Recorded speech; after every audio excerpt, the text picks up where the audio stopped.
నమో వెంకటేశాయ. జ్యోతిర్వేదం కార్యక్రమానికి స్వాగతం. సనాతన వైదిక వాంగ్మయంలోని కాలకర్మ గుణ చక్రాల సమగ్ర సమాచారమే జ్యోతిష శాస్త్రం. ఈ జ్యోతిష శాస్త్రంలోని వైజ్ఞానిక విశేషాలను విశదీకరించేదే మన ఈ జ్యోతిర్వేదం కార్యక్రమం.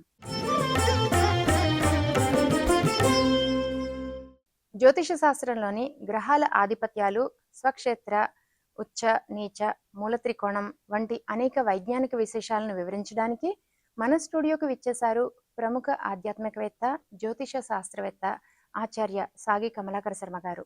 నమస్కారం గురువు గారు. నమస్కారం అమ్మా. గురువు గారు, జ్యోతిష శాస్త్రంలోని గ్రహాలకి రాసులకి సమన్వయం ఏ రకంగా చేస్తారు? అంటే ఈ గ్రహాలకి రాసులకి ఆధిపత్యాన్ని ఏ రకంగా నిర్ణయిస్తారు? అంటే ఇప్పుడు మేషరాశికి కుజుడు అధిపతి, సింహరాశికి రవి అధిపతి అంటాం కదా, ఈ నిర్ణయం ఏ రకంగా చేస్తారు వివరిస్తారా? వినా వెంకటేశం ననాథో ననాథ సదా వెంకటేశం స్మరామి స్మరామి. ఓం నమో వెంకటేశాయ. జ్యోతిష్ శాస్త్రం అనేటటువంటిది ప్రతి అంశంలోనూ కూడా ఒక విజ్ఞానమయంగా మనం మాట్లాడుకుంటాం. ఆకాశంలో ఉన్నటువంటి గ్రహాల వరుస ఒకటి ఉంది. సూర్యుడు కూడా మన గ్రహమే, చంద్రుడు కూడా మన గ్రహమే. ఖగోళ శాస్త్రంలో అది నక్షత్రాలు లేదా తార ఉపగ్రహాలున్న భూమి కాక మిగిలినవన్నీ మన మనస్సును గ్రహిస్తాయి కాబట్టి వాటిని గ్రహాలు అని అనుకుంటున్నాం. కాబట్టి అక్కడ ఉన్న వరుస ఏంటి? మనకు సూర్యుడు, ఆ తర్వాత బుధుడు, శుక్రుడు, తర్వాత కనిపించింది భూమి కాబట్టి భూమి పక్క పెడదాం, పరిశీలకుడు ఇక్కడ ఉన్నాడు. నెక్స్ట్ కుజుడు, తర్వాత గురుడు, శని. ఇంతవరకు వరుసలో మనకు కనపడ్డారు. ఈ వరుసనే మనకు రాశిచక్రం కనపడుతూ ఉంటుంది. ఆకాశంలో ఉన్నటువంటి మనకు రాసుల వరుసల్లో ప్రస్తుతం మనం కావాలని చెప్పేసి మేషరాశిని ప్రారంభం తీసుకున్నప్పటికీ కూడా సింహం ప్రాతిపదికన ఉండేది పూర్వకాలంలో. సింహము అనేటటువంటిది ప్రారంభముగా భావన చేసినటువంటి సంప్రదాయం. ఈ సంప్రదాయం ద్వారా మనం చూసినటువంటి అంశం ఏంటంటే సింహము, కన్య, తుల, వృశ్చికం, ధనుస్సు, మకరం, ఇటువైపు ఒకటి. ఈ వెనకకు చూస్తే కర్కాటకము, ఆ వెనుకకు మిథునం, వృషభం, మేషం, మీనం, కుంభం, ఇది ఇంకో వైపు. ఇటువారు అటువారు రాసులు ఇవి. అంటే భూమి నుంచి చూసే సందర్భంలో ఆకాశంలో మనకు కనపడుతున్నటువంటి గ్రహాల వరుస ఏదైతే ఉందో ఆ వరుసను ఆధిపత్యాలుగా స్వీకరించడం అనేటటువంటిది ఒక విజ్ఞానమయంగా చేసి పెట్టారు. ఉదాహరణకు సూర్యుడు సింహరాశికి అధిపతి. సింహరాశికి అధిపతి అయిన సూర్యుడు కాగానే సూర్యుని తర్వాత ఉండేటటువంటి గ్రహం ఏమిటి? బుధుడు. మనకు ఆకాశంలో మనకు కనిపించే వరుసలో. కాబట్టి సింహం తర్వాత కన్యకు మనకు మళ్ళీ బుధుడుగా చెప్పుకుంటూ వచ్చాం. తర్వాత కనిపించే గ్రహం ఏంటి? శుక్రుడు వరుస లోపల. నెక్స్ట్ శుక్రుడు కాబట్టి ఇప్పుడు ఏం చెప్పుకుంటూ వచ్చారు? కన్య తర్వాత ఉండే తులారాశికి శుక్రుడు అధిపతి. ఆ తర్వాత మనం భూమి ఉన్నాం, భూమి లెక్కకు లేదు ఎందుకంటే పరిశీలకుడు ఇక్కడ ఉన్నాడు. తర్వాత ఉన్నటువంటిది ఏంటి? కుజుడు. కుజుడు కాబట్టి తులగానే ఉండేటటువంటి వృశ్చిక రాశికి కుజుడు అధిపతి. కుజుని తర్వాత ఉండే గ్రహం గురుడు కాబట్టి వృశ్చికం తర్వాత ఉండేటటువంటి ధనుస్సు రాశికి మన గురుడు అధిపతి. చివరగా మన వాళ్ళు లెక్కించబడినటువంటి తారాగ్రహం ఏమిటి? అది శని. శని కాబట్టి ఇక్కడ మకరం అనేటటువంటిది శనికి తీసుకున్నారు. ఇదే దాన్ని అక్కడి నుంచి మళ్ళీ వెనకకి చూసుకున్నా కానీ అదే కనపడుతుంది మీకు. ఎట్లా కనపడుతుంది అంటే మనము చంద్రుడు మన ఉపగ్రహం. నిజానికి మనం ఎక్కడున్నాము అని చెప్పేసానంటే ఈ వరుసలో లేకుండా ఆ సూర్యుడికి చంద్రుడికి మధ్యలో ఉన్నాం అనుకోవాలి. ఇటు ఉపగ్రహం, ఇటు నక్షత్రం. కాబట్టి ఇటువైపు నుంచి లెక్క పెడితే అటు వెంటనే ఉన్నది చంద్రుడు. చంద్రుడు కర్కాటకానికి అధిపతి. మళ్ళీ దాని వెనకకు పోయి చూస్తే ఆకాశంలో కనిపించే వరుసలోనే నెక్స్ట్ మిథునం వెనకకు చూసేటట్టయితే మిథునానికి మళ్ళీ బుధుడే అధిపతి. ఇంకా వెనక్కు చూడండి, వృషభానికి శుక్రుడు అధిపతి. వరుసే మళ్ళీ అదే వరుస. తర్వాత మేషానికి కుజుడు అధిపతి. ఇంకా వెనక్కు చూస్తే మీనానికి గురుడు అధిపతి. మరొక వెనక్కు చూస్తే కుంభానికి శని అధిపతి. అంటే ఇప్పుడు రాశి చక్రాన్ని ఇటు మధ్యలో, ఇటు రవిచంద్రుల మధ్యలో అంటే సింహానికి కర్కాటకానికి, ఇటు మకరానికి కుంభానికి మధ్యలో విడదీసి ఇట్లా పక్కకు తిప్పి చూస్తే ఇటు 6 రాసులు, ఇటు 6 రాసుల్లో మీకు ఆకాశంలో కనిపించే గ్రహాల వరుసే కనపడుతుంది. ఇది విజ్ఞానం, మన వాళ్ళు చేసిన విజ్ఞానం. దీనిని బేస్ చేసుకుని మనం గుర్తుపెట్టుకునేందుకు చక్కని శ్లోకాలు కూడా తయారు చేసి పెట్టారు. సింహస్యాధిపతి సూర్య అన్నారు. సింహానికి అధిపతి ఎవరు అంటే సూర్యుడు. చంద్ర కర్కటకేశ్వర, చంద్రుడు కర్కాటక రాశికి అధిపతి. మేష వృశ్చికయోర్భౌమ, రెండింటికి ఒక్కొక్కరు కదా, ఈ రెండింటికి మాత్రమే సెపరేట్. మిగిలినవన్నిటికీ ద్వి ఆధిపత్యాలు, అంటే రెండు ఆధిపత్యాలు ఉన్నవి. మేష వృశ్చికయోర్భౌమ. తర్వాత కన్యా. ఈ శ్లోకాలు రాసే సందర్భానికి ఈ వరుస ఉండదు. కారణం ఏంటంటే దీనికి ఛందస్సు సరిపోవాలి. కన్యా మిథునయోర్బుధ, కన్యకు మిథునకు ఈ రెండింటికి కూడా బుధుడు అధిపతి. ధనుర్మీనద్వయోర్మంత్రి, ధనుస్సు రాశికి మీనరాశికి మనకు మంత్రిగా భావన చేసే గురుడు. తులా వృషభయో భృగు, తులారాశికి వృషభ రాశికి భృగుడు భార్గవ సంబంధమైనటువంటి వాడు శుక్రుడు అధిపతి. చివరికి ఎవరు మిగిలారు? ఇంకొకడే మిగిలాడు, శని. మకరే కుంభరాశౌచ, మకర కుంభాలు రెండింటికి కూడా నాయక సూర్యనందన, నాయకుడైన వాడు సూర్యనందనుడు అయినటువంటి శని. ఇంత చిన్న శ్లోకంలో ఇది మనం గుర్తుపెట్టుకోవడానికి వీలు. సింహస్యాధిపతి సూర్య, చంద్ర కర్కటకేశ్వర, మేష వృశ్చికయోర్భౌమ, కన్యామిథునయోర్బుధ, ధనుర్మీన ద్వయోర్మంత్రి, తులా వృషభయో భృగు, మకరే కుంభరాశౌ చ నాయక సూర్యనందన అనేటటువంటి దాంట్లో ఇది కేవలం మనం చెప్పుకునేటువంటి ఆధిపత్యాల వ్యవహారంలో వీళ్ళు దీనికి అధిపతి అనటాని వెనక మనకు ఆకాశంలో గ్రహాల వరుస ఇది. ఎక్కడో ఓ దగ్గర దానికి ప్రత్యేకంగా ఒక చంద్రుడికి ఒక సూర్యుడికి ఏర్పాటు చేయాలి కాబట్టి అక్కడ కర్కాటకం సింహం అనే రెండింటిని స్వీకరించేసి ఈ వరుసలో గనక వెనకకు తిప్పి చూసుకొని వస్తే సూర్యునితో ప్రారంభమైంది, చంద్రుడితో ఎండింగ్. ఇటు చంద్రునితో ప్రారంభమైతే సూర్యుడితో ఎండింగ్. లేదా రెండింటికి కూడా డివిజన్ చేసుకుంటే చంద్రుడి నుంచైనా శనికే, సూర్యుడి నుంచైనా శనికే ఎండింగ్ తీసుకొని వచ్చేసి గ్రహాల వరుసను గుర్తు చేసేటటువంటిది ఈ ఆధిపత్యాలు ఉంటాయన్న మనకు. గురుగారు, గ్రహాలకి స్వక్షేత్రం, ఉచ్చ, నీచ అంటాం కదా, అవి ఏ రకంగా నిర్ణయిస్తారు? ఇప్పుడు నేను చెప్పినటువంటివన్నీ కూడా స్వక్షేత్రము అని అంటాం. ఏదైనా సరే అమ్మా, బాగా ఆలోచించుకుంటూ కూర్చుంటే మనకు 4-5 రకాల అంశాలు ఉంటాయి. గ్రహ గతులకు మన నిత్య జీవితానికి అన్వయం చేయటమే జాతక యొక్క లక్షణం మొత్తానికి. మీ ఇంట్లో మీరు ప్రశాంతంగా, హాయిగా, ధైర్యంగా, ప్రశాంతంగా ఉంటారా? ఇంకొకరి ఇంట్లో ఉంటే ఉంటారా? మరి దానికి స్నేహితుల ఇంట్లో ఉంటే బాగుంటారా? శత్రువుల ఇంట్లో ఉంటే బాగుంటామా? ఇదే విషయాన్ని దాంట్లో స్వీకరించారు. ఇట్లా స్వీకరించే సందర్భంలో గ్రహము ఈ భూగ్రహానికి సన్నిహితంగా ఉండే సమయము, దూరంగా ఉండే సమయాలను లెక్కలు కట్టారు. తన సొంత ఇంట్లోనూ పక్కింట్లోనూ ఉన్నప్పుడు ఉండేటువంటి విధానాలు లెక్క కట్టారు. స్వక్షేత్రము అనేటువంటి పదము ఇప్పుడు నేను చెప్పినవన్నీ కూడా మేషానికి వృశ్చికానికి కుజుడు, వృషభానికి తులారాశికి శుక్రుడు, కన్యకు మిథునానికి బుధుడు, ఆ తర్వాత కర్కాటకానికి చంద్రుడు, సింహానికి రవి, ధనుర్మీనాలకు గురుడు, మకర కుంభాలకు శని. ఇవి స్వక్షేత్రాలు. స్వక్షేత్రాలలో కూడా ఇంకా స్వక్షేత్రాలుగా భావన చేసినటువంటి డిగ్రీలు కూడా పెట్టుకుంటారు మన వాళ్ళు. అంటే ఇంకా విశేషం అని. వీటిల్లో మరి 2 స్వక్షేత్రాలే కదండి, 2 ఉన్నాయి కదా. ఈ 2 స్వక్షేత్రాలలో ఇంకా దగ్గరగా ఉన్నటువంటిది ఏదైనా ఉందా అని చెప్పేసి అంటే సింహానికి అదే స్వక్షేత్రం, మూల త్రికోణం కూడా అనేసారు. అనుకున్న తర్వాత నెక్స్ట్ ఏం కావాల్సి వచ్చింది? చంద్రునికి తానున్న ప్రదేశం కన్నా తన ఉచ్చరాశి ఒకటి ఉంటుంది, రోహిణి మూల త్రికోణం. రోహిణి దగ్గర అంటే మనకు వృషభ రాశిలో మూల త్రికోణం అని చెప్పుకుంటూ వస్తారు. అంటే ఇంకా సొంతం అనమాట. ఇప్పుడు మన ఇంట్లోనే మన రూమ్, మన బెడ్రూమ్ అనండి, ఏదైనా ఇంకా ఆ రూమ్కు నాకే ప్రాతినిధ్యం ఉంటుంది, నా ఇష్టం వచ్చినట్టుగా ఉండొచ్చు అనేది మూల త్రికోణం. అటువంటి సందర్భాల్లో ఇప్పుడు నెక్స్ట్ ఏమైపోయింది? ఆటోమేటిక్గా వృషభంలో చంద్రుడికి వచ్చాడు. తర్వాత నెక్స్ట్ బుధునికి వచ్చేసరికి మిథునం, కన్యల లోపల కన్యకు ఆయనకు స్వతంత్రమైన ప్రదేశం ఉంది. తర్వాత శుక్రునికి తులా వృషభాలు కనుకుంటే తులారాశి మూల త్రికోణమైంది. కుజునికి మేష వృశ్చికాల్లో మేషం మూల త్రికోణమైంది. గురువుకు ధనుర్మీనాల్లో ధనుస్సు మూల త్రికోణమైంది. 2 కూడా కావు, ఒకచోట ఇంకా మరి స్పెసిఫిక్. మకర కుంభాలలో కుంభం మూల త్రికోణమైంది మన శనికి. ఇది మూల త్రికోణము అంటారు. అంటే దీన్ని ఈజీగా అర్థం చేసుకోవాలంటే మొదలు మా ఇంట్లో నేను హాయిగా ఉంటాను, కాలు మీద కాలు వేసుకుంటాను, సోఫా మీద కాళ్ళు పెడతాను, ఇంకెట్లాగో ఉంటాను. నా బెడ్రూమ్లో హాయిగా పడుకుంటాను, ఇష్టం వచ్చినట్టు ఉంటాను, నా డ్రెస్సింగ్ కానీ అది నా ఇష్టం అన్నట్టుగా ఉండగలిగేది. అంటే గ్రహము అంత స్వతంత్రంగా ఉంటే ఇచ్చే ఫలితం అంత బాగా ఉంటుందని చెప్పడానికి ఇది మూల త్రికోణం అని చెప్పడం. రేపు పొద్దున మనం ఫలిత జ్యోతిషంలోకి వెళ్తున్నా కొద్దీ ఆ గ్రహము ఎంత స్వతంత్రంగా ఉంటే అంత హాయిగా ఉంటుంది. పక్కన మరొకరు ఉంటే ఎప్పుడైనా కానీ చాలా జాగ్రత్తగా ఉంటాం. ఆఫీసులో కూర్చుంటే చాలా జాగ్రత్తగా ఉంటాం. ఇట్లా మన ఆలోచన విధానం. ఇక 2 రాసులు మనకు చెప్పినటువంటి మీరు ఇందాక అడిగినట్టుగానే ఉచ్చ, నీచ అనేటటువంటి విషయాలు ఉన్నాయి. సాధారణంగా ఈ పదాలకు మనకు నెగిటివ్ అర్థాలు వచ్చేసాయి లోకంలో.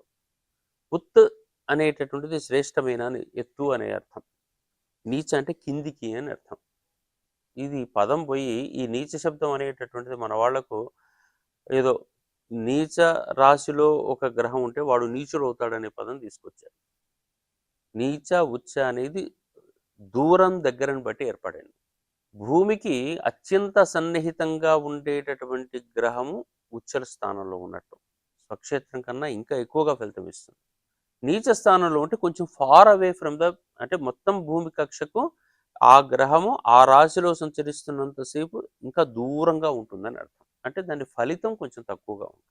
ఎక్కువ ఎంత తక్కువ అంటే కొంచెమే తక్కువ. అందుకని ఆ గ్రహం ఇచ్చే ఫలితం మీద ఆధారపడుచుకొని ఉచ్చ నీచ అనే పదాలు పెట్టారు. దీన్ని బేస్ చేసుకొని మన వాళ్ళు ఆ నీచ శబ్దాన్ని వాడేసరికి నీచులో ఉంది కదండి అనేస్తారు. దాని నుంచే నీచభంగ రాజయోగాలను పేరు పెడితే దానికి ఏదో నీచుడు అనే అర్థంలో తీసుకొస్తున్నారు. ఇవన్నీ ఉండవమ్మా. కేవలం సైంటిఫిక్గా మనం చూసేటట్టయితే far away and very near రెండే పదాలకు మనం వాడుకోవాలి. ఈ వరుసలో చూసేటట్టయితే రవికి మనకు మేషం ఉచ్చస్థానం, చంద్రునికి వృషభమే ఉచ్చస్థానం, బుధునికి తీసుకునేటట్టయితే మనకు కన్యా రాశి ఉచ్చస్థానం అవుతుంది. గురుగ్రహానికి వాడి సొంత స్థానం కాదు, కర్కాటకం ఉచ్చస్థానం అయింది. కర్కాటక రాశిలో ఉచ్చస్థానం. శుక్రునికి మీనం ఉచ్చస్థానంగా వచ్చింది. శనికి తులారాశి ఉచ్చస్థానంగా వచ్చింది. కుజునికి మనకు మకరం ఉచ్చస్థానంగా కనపడుతుంది. ఇవి ఉచ్చరాశులు అనే పదం ఎందుకు వాడుతూ వచ్చారు, వేర్వేరు చోట్లలో ఉచ్చలు ఎందుకు అవుతున్నాయి అనేసరికి దానికి ఏదో తాత్వికాన్వయాలు చేస్తున్నారు. అంత అక్కర్లేదు. ఇది ఆ డిగ్రీలో సంచరిస్తున్న సందర్భాల లోపల భూకక్షకు అది మరీ సన్నిహితంగా ఉంటాయి. ఆ కక్షల్లో చేరినప్పుడు భూకక్షకు దూరంగా ఉంటాయి అనే పదం వాడుకుంటే సరిపోతుంది. దీన్ని బేస్ చేసుకునే మన వాళ్ళు చాలా కథలు చెప్పారు. పౌరాణిక కథలు చాలా ఉంటాయి, ప్రతి చోట ఉంటాయి, మనం అర్థం చేసుకోం. చంద్రునికి రోహిణి అంటే చాలా ఫ్రెండ్ అట, బాగా ఇష్టం కూడా అంట. చంద్రుడు రోహిణీ ప్రియుడు అనే పేరు ఉంటుంది మొదటి నుంచి. దక్ష ప్రజాపతికి 27 మంది కూతుర్లు. ఈ 27 మంది కూతుర్లను చంద్రుడికి ఇచ్చి పెళ్లి చేశాడు. చూడండి ఎంత జాగ్రత్తగా చెప్పుకుంటూ వచ్చాడు. ఈ 27 మంది కూతుర్ల దగ్గరికి రోజుకొకరి దగ్గరికి వెళ్ళమని చెప్పేసి తండ్రి ఆజ్ఞ. కానీ తనకు చాలా ఇష్టమైనటువంటి అమ్మాయి రోహిణి, కాబట్టి ఎప్పటికీ రోహిణి ఇంట్లోనే ఉంటున్నారు. రిమైనింగ్ 26 కంప్లైంట్, ఏంటి మా దగ్గరికి అసలు ఎప్పుడు కనపడట్లేదు ఈయన. అట్లా అనేసరికి వెంటనే మళ్ళీ దక్ష ప్రజాపతి ఒకసారి పిలిచి వార్నింగ్ ఇస్తాడు. ఏమయ్యా, నీకు పెళ్లి చేసింది ఏమనుకుంటున్నావా, 26 కాదా నీకు లెక్క, ఒక్క అమ్మాయి దగ్గరే ఉంటున్నావు, ఇది సరైంది కాదు అంటే ఆ మాట అనగానే లేదు లేదు నేను వింటాను అన్న. విని వినకుండానే మళ్ళీ రోహిణి దగ్గరే ఉంటుంటే ఆయన కళలను ఈయన తరిగి పారేశాడు అనేది దక్ష ప్రజాపతి. చంద్రుని కళలను తరిగి నీకు గుర్తొచ్చేటట్టు చేస్తాను, మిగతా వాళ్ళందరూ నువ్వు తిరుగుతూ ఉంటేనే మార్పు వస్తుంది నీకు అని చెప్పేసి అని ఒక్కొక్క చోటికి తిప్పాడు అనేటటువంటి కథ మనకు ఒకటి పురాణ కథగా కనపడుతుంది. ఈ పురాణ కథను చూస్తే నిజంగా చంద్రుడు ఎక్కడా, నక్షత్రాలు ఎక్కడా, అసలు కథ ఏంటి, ఇది మనకు అర్థం కావడం కోసం చేసిన పని. ఈ చంద్రుడికి రోహిణీ పీరియడ్ అనడానికి కారణం ఏంటంటే చంద్రుడు వృషభ రాశిలో ఉచ్చస్థానంలో ఉంటున్నాడు అని. ఉచ్చస్థానంలో ఉంటున్నాడంటే వెరీ నియర్ భూమికి, కాబట్టి అతడు అతిగా ప్రకాశిస్తాడు అక్కడ మనతోనే. ఆ అతి ప్రకాశం అనేటటువంటిదే ఆయనకు అది ఉచ్చస్థానం కిందకి మార్చేస్తాం. ఉచ్చస్థానం అదే, మూల త్రికోణం అదే, ఆ ప్రదేశం తీసుకున్నాం. మిగిలినటువంటి 26 మంది వ్యవహారం ఏమిటి అంటే ఈయన గనక మాట వినకుండా అక్కడే ఉండేటట్టయితే ఈ తిరగటం సెట్ కాదు. కాబట్టి అది ఈ దక్ష ప్రజాపతి వల్లనే ఈ చుట్టూ ఈ చంద్రుని కళలు మారి 16 కళలుగా మార్చేసాము. తిథులన్నీ కూడా పాడ్యం నుంచి మనకు అమావాస్య వరకు వచ్చినటువంటి కళలు ఇవి అని చెప్పే కథగా దాన్ని తీసుకొచ్చాం. దీని వెనుకున్న తత్వం ఏంటి అంటే అతి సన్నిహితంగా ఉన్నప్పుడు ఆ గ్రహం యొక్క ప్రకాశం ఎక్కువ, భూమి మీద దాని కాంతి కిరణాల ప్రభావం ఎక్కువ. ఇది తెలుసుకోవాలి. ఇది తెలుసుకోవడానికి ఈ కథలన్నీ చెప్పుకుంటూ వస్తారు. ఈ కథ చెప్పేసిన తర్వాత మనకి ఇప్పుడు కనిపించేది ఏంటి? ఉచ్చరాశులు తెలుస్తున్నాయి. ఉచ్చరాశులు తెలిసినప్పుడు ఉచ్చరాశికి 7వ రాశి, ఖచ్చితంగా 7వ రాశి అనేది నీచ రాశి అవుతుంది. ఎక్కడైతే హై కనపడుతుంటుందో దానికి కరెక్ట్గా ఎదురుగా ఆపోజిట్లో ఉండేటువంటి విధానం నీచ రాశి అంటారు. ఇప్పుడు రవికి మేషం ఉచ్చరాశి, సింహం స్వక్షేత్రం, మేషం ఉచ్చరాశి. మేషం ఉచ్చరాశి కనుక అయ్యేటట్టయితే దానికి అపోజిట్లో ఉండే తుల నీచరాశి అవుతుంది. వృషభంలో చంద్రునికి ఉచ్చరాశి, దానికి అపోజిట్ రాశి వృశ్చికం. వృశ్చికం ఏమవుతుంది? నీచరాశి అవుతుంది. రవి చంద్ర కుజ, కుజునికి మకరం ఉచ్చరాశి, దానికి అపోజిట్లో ఉండేటటువంటి కర్కాటకం నీచరాశి అవుతుంది.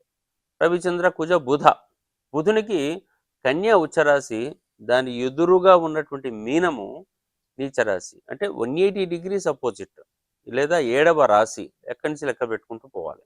కన్యా రాశి నుంచి లెక్క పెట్టాలి. కన్యా, తుల, వృశ్చికం, ధనుసు, మకరం, కుంభం, మీనం 7వ రాశి. ఆ తర్వాత బుధ గురు, గురువుకు కర్కాటకం ఉచ్చరాశి, కర్కాటకానికి సరిగ్గా 180 డిగ్రీస్ అపోజిట్లో ఉండేటువంటి మకరం నీచరాశి అవుతుంది. తర్వాత శుక్రుడు, ఈయనకు మీనం ఉచ్చరాశి, మీనానికి సరిగ్గా అపోజిట్లో ఉండే కన్య నీచరాశి అవుతుంది. అట్లా శనికి మనకు తుల ఉచ్చరాశి, సరిగ్గా ఎదురుగా ఉండే మేషం నీచరాశి అవుతుంది. ఇట్లా మనకు చూడటానికి స్పష్టంగా ఉచ్చ నీచ అనేటటువంటి రాశులకు దూరము దగ్గర అని చెప్పేసి తీసుకుంటూ పోవాలి. ఒక గ్రహం యొక్క ప్రభావం భూమి మీద అధికంగా చూపించగలిగిన డిగ్రీ, తక్కువ చూపించగలిగిన డిగ్రీ. సూర్యునికి మేషరాశి లోపల 10వ డిగ్రీ మనకు ఉచ్చరాశి, పరమోచ్చ స్థానం. దీనికి ఎదురుగా కనిపిస్తున్నటువంటి తులారాశి లోపల 10వ డిగ్రీ పరమనీచ స్థానం. ఇది స్పష్టంగా చెప్పుకునేది. ఇదే చంద్రునికి మనకు వృషభంలో 3వ డిగ్రీ పరమోచ్చ స్థానం, వృశ్చికంలో 3వది పరమనీచ స్థానం. కుజునికి 28వ డిగ్రీ మకరం లోపల పరమోచ్చ స్థానము, కర్కాటకంలో 28వ డిగ్రీ పరమనీచ స్థానంగా కనపడుతుంది. కుజ గురు, గురువునికి కర్కాటకంలో 5వ డిగ్రీ పరమోచ్చ స్థానము, మకరంలో 5వ డిగ్రీ పరమనీచ స్థానంగా వస్తుంది. ఆ తర్వాత శుక్రుడు, శుక్రునికి అక్కడ మీనంలో 27వ డిగ్రీ పరమోచ్చ స్థానం అయితే, ఇక్కడ 27వ డిగ్రీ కన్యా రాశిలో పరమనీచ స్థానం అవుతుంది. శుక్ర తర్వాత శని, శనికి 20వ డిగ్రీ తులలో పరమోచ్చ స్థానం అయితే, మేషంలో 20వ డిగ్రీ పరమనీచ స్థానం అవుతుంది. కన్యలో బుధునికి 15వ డిగ్రీ పరమోచ్చ స్థానం అయితే, మీనం లోపల 15వ డిగ్రీ బుధునికి పరమనీచ స్థానం. ఇట్లా మొత్తం ఉచ్చ నీచ స్వక్షేత్రం మూల త్రికోణము అని చెప్పగలిగిన ప్రదేశాలన్నీ కూడా కాంతి ప్రభావాలను బేస్ చేసుకొని తయారైనవే. కానీ ఏదో మనం కావాలని చెప్పేసి ఏదో క్రియేట్ చేసి ఇండియన్ నాలెడ్జ్ సిస్టమ్స్లో ఏదో ఏర్పాటు చేసి పెట్టేసుకున్నామని కాదు. భారతీయ జ్ఞాన సంపద ఏర్పాటు చేసింది ఇది ఇక్కడే కాదమ్మా. ఈ ఏర్పాటు ప్రపంచం లోపల ఉండేటటువంటి అన్ని జ్యోతిష శాస్త్ర సంబంధమైన అంశాల్లో ఈ రాశులకు ఇవే ఆధిపత్యాలు కూడా కనపడుతుంటాయి. గ్రహాలను పరిశీలించే విధానంలో వక్రము, అతిచారము ఇలాంటి పదాలు వాడుతూ ఉంటారు కదా, వీటి గురించి వివరిస్తారా? సాధారణంగా గ్రహగతులు అనే శబ్దంతో వాడతారు. గతి అనేటటువంటిది ప్రయాణంలో వచ్చేది. ప్రయాణం, గతిలో 4 గతులు మనకు కనిపించే అంశాలు. సాధారణంగా తనంతట తాను ఒక వరుసలో వెళ్ళిపోవటం అనేది రుజుగతి అంటాం. రుజు వెళ్ళిపోతుంది. రుజువు కాకుండా వెనక్కు తిరిగి కనపడుతుంది, వెనక్కు వెళ్తున్నట్టుగా కనిపించేటటువంటి దాన్ని వక్రగతి అంటాం. అందుకనే జాతక చక్రంలో అక్కడక్కడ ఆర్ అని రాయటం కానీ, బ్రాకెట్లో వేయటం కానీ, ఇది వక్రము అని చెప్పి సూచన. కొన్ని చోట్లలో బ్రాకెట్లో పెడతారు, గురువు అని రాసి ఆ రాశిలో అది బ్రాకెట్లో పెడతారు. లేదా పక్కన ఇంగ్లీష్ వాళ్ళు అయితే ఆర్ అని పెడతారు, అంటే రిట్రోగ్రేడ్ మోషన్ అని చెప్పేసి. మళ్ళీ డైరెక్ట్ అయిపోయినప్పుడు డైరెక్ట్ మోషన్ అవుతూ ఉంటుంది. ఆ తర్వాత ఒక్కొక్కసారి తాను వెళ్లాల్సిన సమయం కన్నా కొంచెం వేగంగా వెళ్ళినట్టుగా కనపడుతుంది. దీన్ని సాధారణ చారణ కన్నా అతిగా వెళ్ళడం వల్ల అతిచారము అంటాను. ఒక్కొక్కసారి అసలు కదలదు గ్రహం, అక్కడే ఉంటుంది. ఎంతసేపు చూసినా కానీ పక్కకు పోయినట్టు అనిపించదు. దీన్ని స్తంభన అని చెప్పేసి అని అంటాం. ఈ 4 గతులు మనకున్నాయి: వక్రము, అతిచారము, స్తంభన, రుజు అనేటటువంటివి. నిజానికి ఇది ఏ గ్రహానికి అతిచారం ఉండదు, ఏ గ్రహానికి వక్రం ఉండదు, ఏ గ్రహానికి స్తంభన స్థితి ఉండదు. జాతక చక్రంలో కనిపించేది భూమి నుంచి చూసేవాడికి.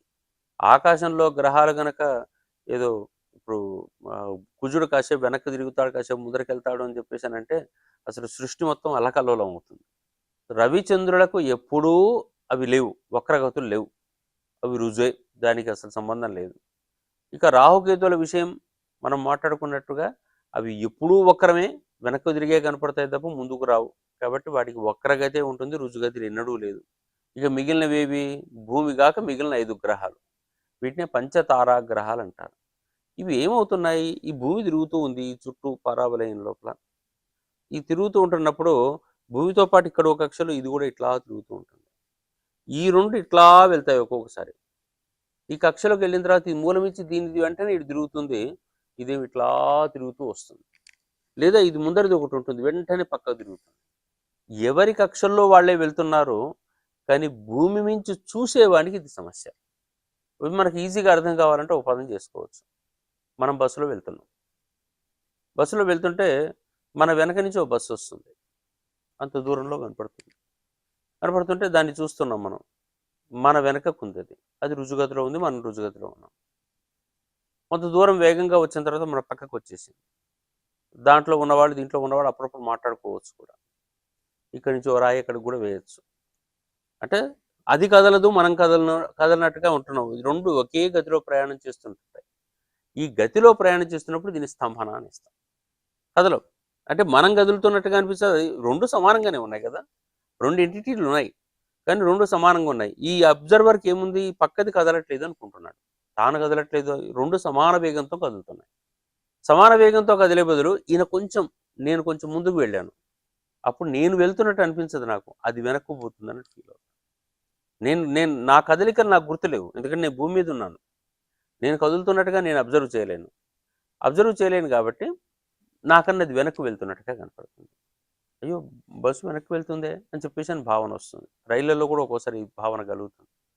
మీరు బస్ స్టాండ్లో బస్సుల్లో కూర్చోంటే పక్క బస్సు వెళ్తుంటే మనం వెళ్తున్నట్టు, మనం ముందర జరుగుతున్నట్టు భావన వస్తూ ఉంటుంది. ఈ భావనే అక్కడ చూపించేది, వెనక్కు వెళ్తుంది. ఆ వెనక్కు వెళ్తున్నట్టుగా కనిపించడం అనేటటువంటి దాన్ని వక్రము అన్నారు. కొంత దూరం వెళ్ళిన తర్వాత మళ్ళీ అది రుజుగతి రావాల్సిందే, ఎందుకంటే అది వెనక్కి వెళ్ళిన తర్వాత మళ్ళీ అయ్యో వెనక్కి వెళ్ళిపోయిందే అని చెప్పేసి అని అనుకున్నదల్లా మళ్ళీ వరుసలో ముందరకు వచ్చేస్తుంది. ఆ తర్వాత ఒక్కోసారి మన దగ్గర ఇట్లా తిరుగుతుంటే అది ఇట్లా తిరిగి స్పీడ్గా తిరుగుతుంది. దాని గతి ప్రకారంగా వలయం తిరుగుతున్నప్పుడు స్పీడ్ అయిపోతుంది. అదేం వేగం కాదు, ఈ గతుల దూరాల వల్ల వచ్చినటువంటి మార్పు. అందుకని ఆ సమయంలో ఏమవుతుంది, మనకన్నా ముందుకు వెళ్ళిపోతున్నట్టుగా కనపడతాడు. మన బస్సు మనకన్నా ముందరికి స్పీడ్కి వెళ్తుంటే అది అతిచారం అంటాం, మనం వేగంగా వెళ్ళిపోతుంది. ఇప్పుడు స్తంభన పక్కనే ఉంటుంది, మనం ఇట్లాగే ఉంటే మనకన్నా అది క్రాస్ చేసుకుంటే అది అతిచారం అని చెప్పేసి అని అంటాం. ఎవరి గతుల్లో వాళ్ళు, మన వెనక వాడు వెనక వాడు ఎవడు వస్తుంటే దీన్ని రుజుగతి అంటాం. ఇది ఎట్లా ఉంటుందో అక్కడ కూడా అంతే. మరి దీన్ని ఎందుకు ప్రత్యేకంగా చూడాలి, ఇదే కదా అసలు.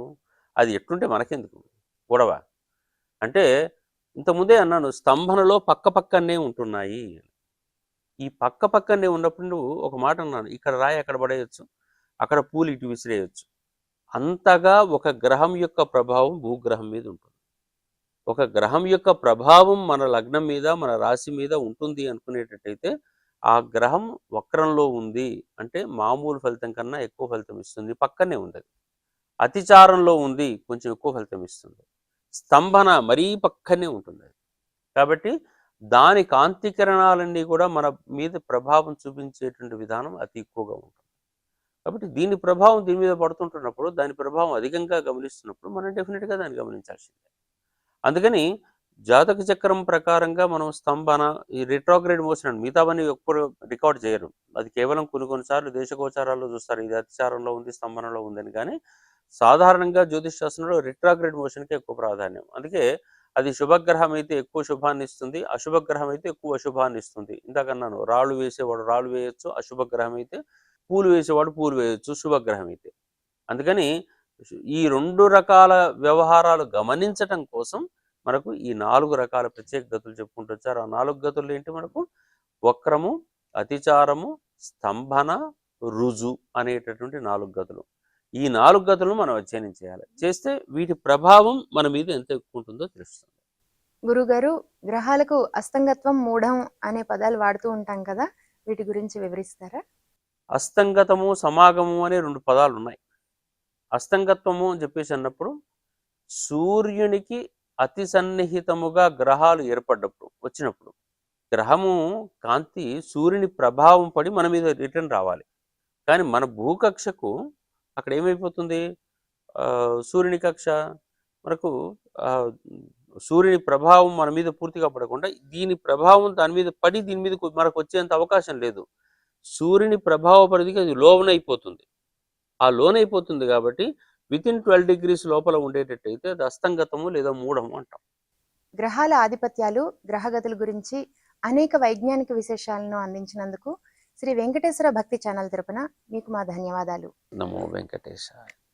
జ్యోతిష శాస్త్రంలోని మరికొన్ని వైజ్ఞానిక విశేషాలతో జ్యోతిర్వేదం తర్వాయి భాగంలో మళ్ళీ కలుసుకుందాం. ఓం నమో వెంకటేశాయ.